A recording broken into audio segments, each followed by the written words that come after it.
Welcome to CrushTheStreet.com's weekly market wrap-up. After traversing one of the most difficult State of the Union speeches given during the current administration, President Barack Obama, despite an improving trajectory in the opinion polls, has a near impossible task ahead of him as he vainly attempts to right a ship that is decades off course.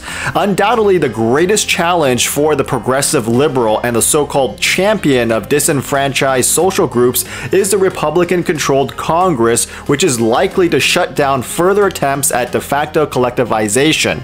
Even from angles in which he is regarded as pioneering, such as nationalized healthcare and race relations, the actual end product has left much to be desired.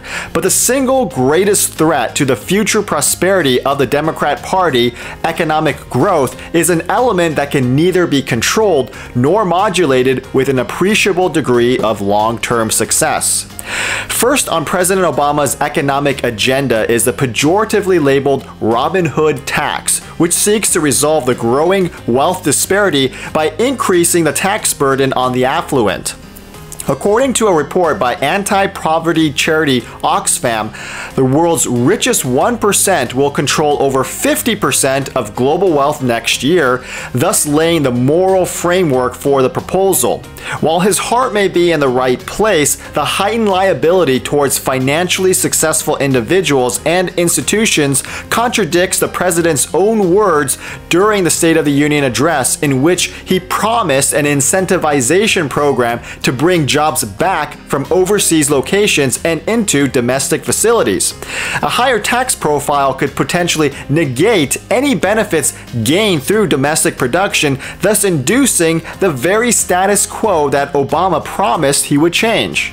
Second on the agenda is the continuation of the momentum built during the so-called economic recovery. While it is true that statistically and contextually modulated data, such as the government-produced jobs report, have improved substantially, and while speculative financial instruments have rocketed to all-time highs, the base reality for millions of Americans have either stagnated or have fallen markedly behind. According to a study conducted by the Pew Research Center, the percentage of those who identified with a middle-class lifestyle fell from 53% in 2008 to 44% in 2014.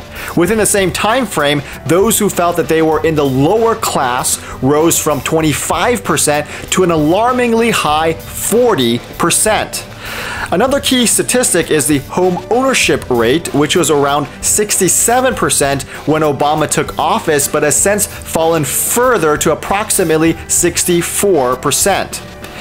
If home ownership represents the financial bedrock of the American dream, shouldn't this rate at the very least stabilize during a bull market? Without getting unnecessarily conspiratorial, it is interesting to note the dichotomy between the numbers. Economic data pulled from the government or big business suggests one thing, but studies targeting real people with real jobs and real obligations paint a completely different picture. And that disunion may be too big for any one politician, no matter how progressive, to solve. In financial news, the U.S. equity sector on Thursday was up for the fourth straight session as a European central bank announced a massive stimulus program set to begin in March. The S&P 500 gained 1.5% to close at 2063, while the Dow Jones added nearly 260 points to end the session at 17,813. The precious metals complex priced in the enthusiasm, with gold closing at 1303, while silver is up to nearly 18.5. Palladium also had a strong day after suffering uncharacteristic volatility, closing on the ask at $780. In digital currencies, Coinbase, the popular Bitcoin wallet site, recently raised $75 million in Series C funding, which helped move Bitcoin prices up to $240 at last count. And that will do it for this edition. Thanks for watching, and we'll see you next week.